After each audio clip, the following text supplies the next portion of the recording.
કોંગ્રેસને ઉમેદવાર ન મળ્યા ને વાતો એવી કરે છે કે આ ત્રિપાંખ્યા જંગમાં અમારા મત તોડી જશે. કડીમાં કેમ કોંગ્રેસે ઉમેદવાર ન ઊભા રાખ્યા?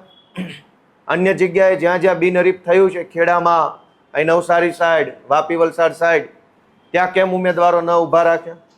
આ બતાવે છે કે કેટલીક જગ્યાએ કોંગ્રેસ ઉમેદવારો ન ઊભા રાખી ભાજપને મદદ કરે છે, કેટલીક જગ્યાએ ભાજપનો જ માણસ લાવીને કોંગ્રેસમાંથી ઊભો રાખીને મદદ કરે છે.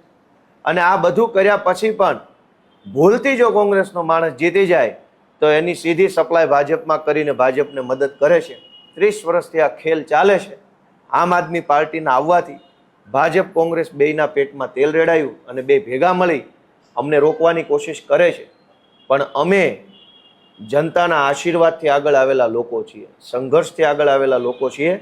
ભાજપ અને કોંગ્રેસના કાવા દાવા કે ષડયંત્રોથી આમ આદમી પાર્ટી રોકી નહીં શકાય. કેમ કે આમ આદમી પાર્ટી એ લોકોના દિલમાં જ સ્થાન મેળવી ચૂકી છે, લોકોના ભરોસાનું ઠેકાણું બની ચૂક્યું છે.